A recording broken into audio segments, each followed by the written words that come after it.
On the night of December 30, 2000, the Miyazawa family, Mikio, Yasuko, and their two young children, were brutally murdered in their home in Setagaya, Tokyo. Despite one of the largest and most detailed investigations in Japanese history, the killer has never been caught. DNA, fingerprints, even the killer's clothes and knife were left behind, but no arrest has been made. There's still a 20 million yen, about $200,000, reward for any information leading to the capture of this cold case suspect. Now, here's my take on this twisted crime, something I've been thinking about as I've worked on the case. I believe the killer originally planned this to be a long, drawn-out nightmare. He wasn't just there to kill. He wanted to terrorize the family, to keep them alive while slowly torturing them. He was a strangler at heart, not a stabber. The first victim, young Ray, was strangled, and the knife found embedded in Mikio's head was basically a joke, the kind of knife you'd use to slice sashimi, not to commit a brutal murder. I think the blade was meant as a scare tactic, something to intimidate the family into submission. The killer probably expected this horror to last until morning. Maybe he even had a train ticket for a clean getaway at sunrise. But things didn't go as he planned. The murders happened faster than he anticipated. Suddenly, stuck with a plan that was falling apart and no way to safely leave, he remained in the house all night. That's why he left behind so much evidence. The clothes, the bag, the handkerchiefs. Those thrift shop clothes? I'm convinced they're a red herring, designed to mislead investigators. Now here's the fun part. At the end of this year, I'll be heading to Tokyo, not just as a tourist, but maybe, just maybe, chasing that reward. Could you be the person who holds the missing piece to this puzzle? You might have seen something, remembered a detail, or just have a gut feeling that could crack this open. Many cold cases have been solved because someone finally spoke up or connected the dots. So stick with me. Let's dig into the facts, the theories, and maybe, just maybe, bring justice to the Miyazawa family after all these years. The Setagaya family murders occurred in the Kame-Soshigaya neighborhood of Setagaya, Tokyo, on the night spanning December 30 to 31, 2000. The victims were Mikio Miyazawa, 44 years old, his wife Yasuko, 41, and their two children, Nina, age 8, and Rei, aged 6. This family of four lived in a quiet residential area in the western suburbs of Tokyo. On that fateful night, an unknown assailant invaded their home, attacking the family in a brutal and calculated manner. Mikio, Yasuko, and Nina were each stabbed multiple times, while Rei was strangled to death. The violence was sudden and merciless, shocking the close-knit community. Despite the severity of the crime, the killer did not flee immediately. Instead, the perpetrator remained inside the house for several hours after the murders took place, engaging in various activities that suggested a chilling level of composure and control. The following morning, on December 31, Yasuko's mother, Haruko, arrived at the Miyazawa residence, concerned after being unable to contact her daughter. Upon entering the home, she made the horrifying discovery of the four bodies. The scene quickly drew attention from local authorities and the media alike, marking the beginning of one of Japan's most infamous and haunting unsolved cases. This crime not only devastated the Miyazawa family, but also sent shockwaves throughout Tokyo. The precise timeline placed the murders between approximately 11:30 p.m. and 12:05 a.m. The fact that the killer lingered in the house afterward left investigators with unsettling questions. The combination of the family's peaceful suburban setting and the savage nature of the murders underscored the profound tragedy that would grip the nation. The Tokyo Metropolitan Police Department's investigation of the crime scene revealed crucial details about the killer's method of entry and actions during the attack. Evidence strongly suggests that the perpetrator gained access through the second-floor bathroom window at the rear of the Miyazawa residence. Investigators found the fly screen had been carefully cut out and discarded on the ground outside. Footprints in the mud near the window indicated the suspect likely climbed a nearby fence and an air conditioning unit to reach this entry point. The murders themselves were brutal and precise. Mikio, Yasuko, and Niina were stabbed multiple times. A sashimi knife was driven into Mikio's head, with part of its blade breaking off inside his skull. Following this, the attacker used a second kitchen knife to fatally wound Yasuko and Niina. Meanwhile, young Rei was strangled with bare hands in his upstairs room. After committing the murders, the killer remained inside the home for several hours. During this time, they used the family's computer, drank 4 bottles of barley tea, 8 melon, and 4 ice creams, notably without a spoon, and used the toilet, leaving feces behind without flushing. The suspect also treated their own injuries with first aid supplies found in the house and reportedly may have rested on the second-floor sofa. Several personal items were left behind, including clothing, gloves, a hip bag, scarves, and handkerchiefs.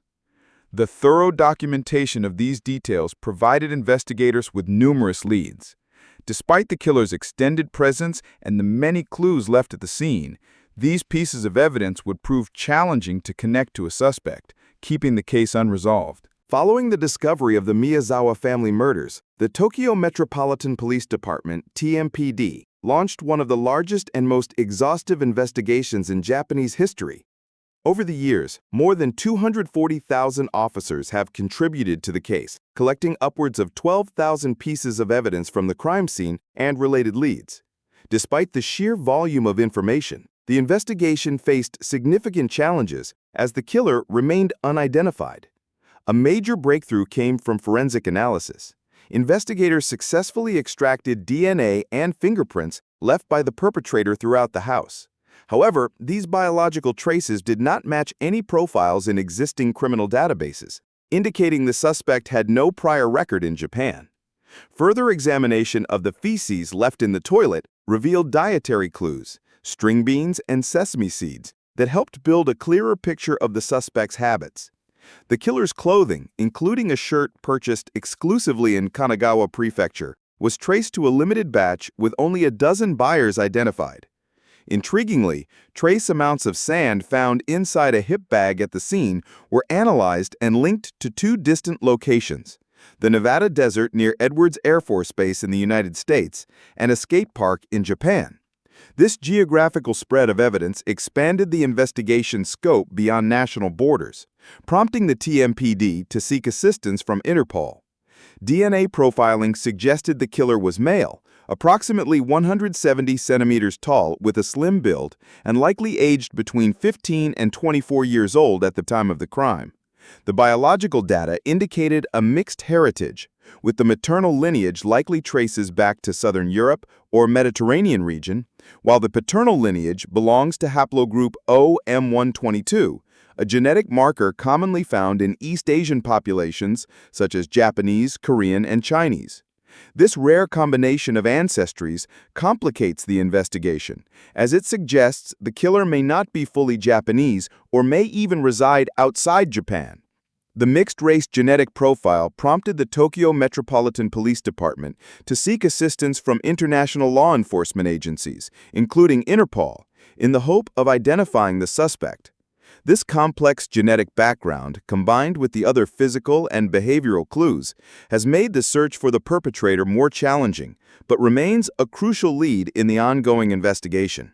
The Setagaya family murders profoundly impacted the Japanese public and media, becoming one of the nation's most notorious unsolved crimes. The brutal nature of the quadruple homicide and the lingering mystery gripped the country, sparking widespread media coverage and intense public interest. This case became a cause célèbre, fueling debates over Japan's criminal justice system and the limitations of its laws. Notably, the public outcry contributed to the abolition of the statute of limitations for serious offenses eligible for the death penalty, a law change enacted in 2010 to ensure that heinous crimes like this one could be prosecuted regardless of the time elapsed. Media outlets across Japan and internationally have continuously revisited the case, exploring its complexities and highlighting the challenges faced by investigators. Documentaries, news specials, and podcasts such as the acclaimed Faceless have played a key role in sustaining public awareness and keeping the search for justice alive. These ongoing media efforts not only recount the facts, but also provide new perspectives, interviews, and analysis, fostering a sense of community involvement and hope that fresh leads may yet emerge. Through this sustained coverage, the Setagaya murders have influenced how cold cases are approached in Japan, emphasizing the importance of forensic science and persistent investigative work. The enduring media fascination reflects both the tragedy of the crime and the collective desire to see justice served for the Miyazawa family. Decades after the Setagaya family murders, the case remains officially unsolved, with no arrests made despite extensive efforts. The Tokyo Metropolitan Police Department continues to demonstrate unwavering commitment by assigning dozens of officers to work on the investigation full-time. They maintain a dedicated website and actively engage in community outreach to encourage public cooperation. A significant reward, equivalent to approximately 20 million yen, is still offered for any information leading to the arrest of the perpetrator. Recent developments include the decision to demolish the Miyazawa family home due to structural safety concerns, with the police assuring that all critical evidence has been carefully preserved and that this will not impact the ongoing investigation.